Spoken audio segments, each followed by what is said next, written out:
कुड्याच्या फुलांची भाजी आपल्याला करायची आहे. लागणारं साहित्य काय, पटकन घेऊन या. ही आहेत का कुड्याची फुलं? हो मी बघू शकतो का? नक्कीच. अरे वा, यांना थोडासा सुगंध देखील. सुगंध सुद्धा आहे, हो ना? वा वा वा वा. पण ही फुलं आपण खाऊ शकतो असं कुणाला वाटलं पहिल्यांदा? ह्या रेसिपी मागची एक गोष्ट आहे. हा. रायगडवरती एक असंख्य अशी काही घर आहेत धनगर समाजाची, तर त्यांनी खास माझ्यासाठी ही भाजी बनवलेली. तिथल्या अनिता अवकिरकर म्हणून आहेत. अच्छा. त्यांनी माझ्या प्रेमापोटी ती भाजी बनवली, कारण आम्ही जेव्हाही जातो त्यांच्या घरीच राहतो.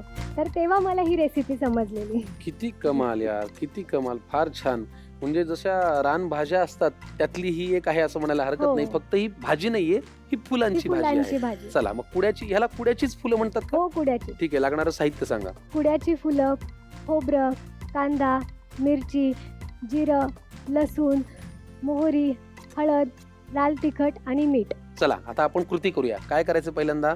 आधी आपण ह्या कुड्याच्या फुलांना मिठाच्या पाण्यात उकळून घेणार, जेणेकरून त्याचा कडवटपणा हा पूर्णपणे जाईल. निघून जाईल. ठीक आहे, तुम्हाला कढई लागेल ना? हो. पाणी घालू? हो. वर्षाजी, तुमचे वडील काय करतात? माझे वडील शेतकरी आहेत. बर, किती लागणार आहे पाणी? हो बस. आपल्याला फक्त ती फुलं उकडून घ्यायची. ठीक आहे ना, पाणी जरा गरम होईपर्यंत गप्पा मारू. हो. घरी कोण कोण आहे तुमच्या? घरी आई वडील, भाऊ वहिनी, त्यांचा लहान मुलगा. बरं, हे जेव्हा तुमच्या डोक्यामध्ये आलं, तुम्ही माणसं जोडली कशी? सोशल मीडियाचा वापर केला का पर्सनली जाऊन सांगितलं? तर आता आपण बघतो की सोशल मीडियाचा वापर हा कुठेतरी तरुणाईला भरकटवण्यासाठी देखील केला जातो जास्त त्याच्यासाठीच आणि होतो. खूप जास्त प्रमाणात होतो. हो. मग आम्ही काय केलं की जर लोकांना वाईट गोष्टी बघायला आवडतात, तर आपण चांगलं बघण्याची देखील सवय लावूयात. या हेतूने आम्ही सोशल मीडियाचा एक वापर करून घेतला. साधारण माझे त्यावेळी 8,000 काहीतरी फॉलोअर्स होते, पण आम्ही लोकांना ती हॅबिट लावली. ती हॅबिट अशी झाली की आमच्या त्या कॅम्पमध्ये आता माझ्या सोशल मीडियाच्या प्लॅटफॉर्ममध्ये आता जवळपास 70,000 लोक मला कनेक्टेड आहेत ह्या एका गोष्टीसाठी. किती छान. वा वा. आता आपण पाणी गरम झालेले फुलं घालूया का?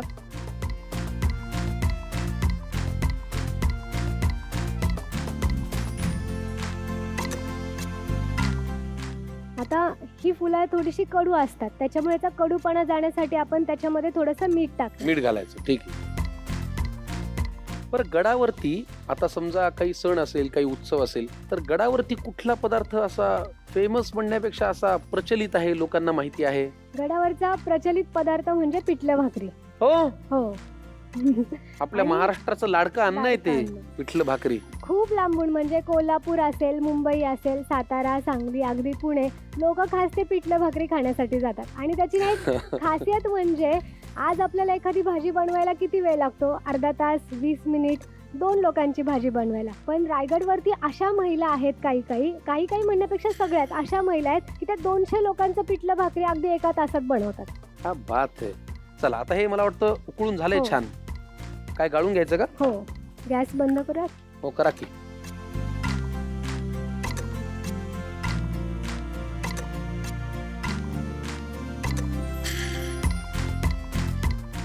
आता काय करायचं?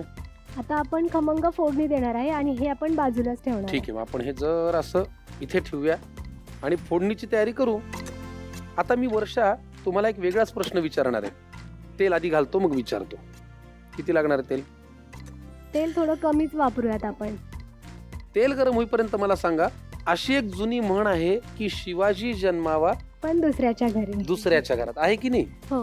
म्हणजे कुणालाही वाटतं सगळं छान व्हावं, गडकिल्ले स्वच्छ व्हावे, पण ते आमच्या पोरांनी कशाला करायला पाहिजे? दुसऱ्याचं पोरग दुसऱ्या. करेल. मग तुम्ही जेव्हा तुमच्या घरामध्ये तुमचा हा विचार सांगितला, तेव्हा तुमच्या घरच्यांची रिॲक्शन काय होती? सुरुवात ज्यावेळी मी केली गडकिल्ल्यांसाठी, मला घरातून थोडासा विरोध झाला. वाटलंच मला.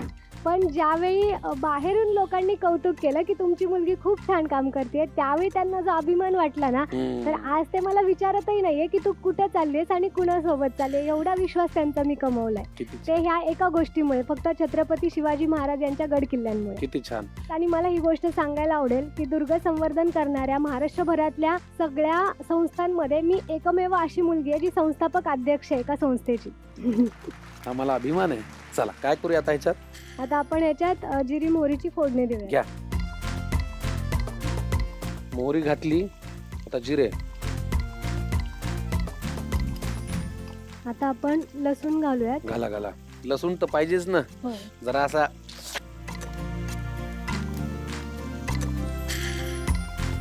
आणि त्यामध्ये कांदा. कांदा टाकूयात. मस्त. आता हे परतून घ्यायचं ना? हो. मिरची आत्ताच घालायची आहे का? नाही, आधी आपण लालसर कांदा परतून घेऊयात आणि मग मिरची. बरं. एक मला विचारायचंय, एक उत्सुकता म्हणून. हा. ह्या सगळ्या ऍक्टिव्हिटी मधली माणसं एकमेकांना भेटल्यावर पहिल्यांदा काय म्हणतात? जय शिवराय जय म्हणतात शिवराय. का जय भवानी जय शिवाजी म्हणतात? जय शिवराय. जसं की फोन आल्यानंतर सुद्धा सगळ्यात पहिलं त्यांचं वाक्य असतं जय जय शिवराय. शिवराय.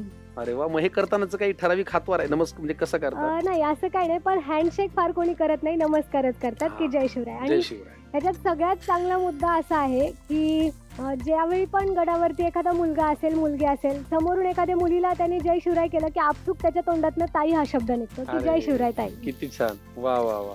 कांदा तांबूस तपकिरी झालेला आहे. पुढे काय? आता आपण ह्याच्यामध्ये मिरची टाकूयात. घाला. बाजूला घेऊयात. हो, बाजूला घ्यायचं का? तेल लागेल आपल्याला. तेल लागेल थोडं.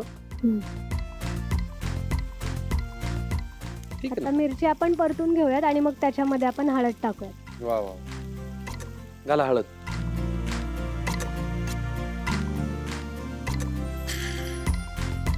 लाल तिखट. थोडस लाल तिखट टाकूयात आपण. झणझणीत होतं की हो. मस्त. कांद्यासह मिक्स करू का? हो. आता आपली ही फोडणी तयार झालेली आहे. आता आपण याच्यामध्ये कुड्याची फुलं टाकणार आहोत. वा. जी आपण मगाशी उकळून घेतली ती. आणि त्यातलं पाणी आपण काढून घेतलं. काढून घे. बरोबर.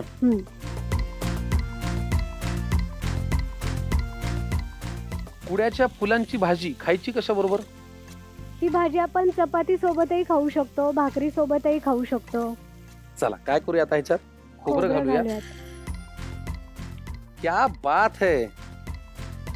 हिला फक्त भाजी समजू नका. रायगडाच्या पायथ्याशी जी माती आहे त्या मातीतला हा पदार्थ आहे कुडाच्या फुलांची भाजी. या मातीमध्ये काय आहे हे कुठल्याच मराठी माणसाला मी वेगळं सांगायला नको. फूल जरी नाजूक असलं तरी संवर्धन करणारी माती ही फार पक्की आहे, तगडी आहे, संस्कारांची आहे.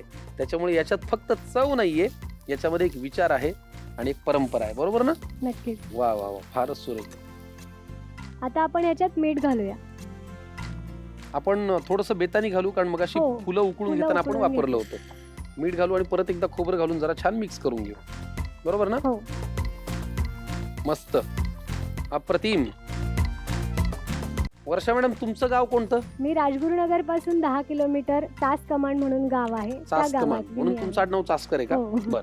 तुमच्या गावातल्या महिलांसाठी सुद्धा तुम्ही काय काय करत असता असं आम्ही ऐकलंय. ती एक संकल्पना आहे स्टार्टअप सखी या नावाने. पुणे जिल्ह्यातल्या जुन्नर भागात दर 2 घरामागे एक अशी महिला आहे की ती व्यवसाय करते, बरोबर. पण त्यांना योग्य प्लॅटफॉर्म मिळत नाही.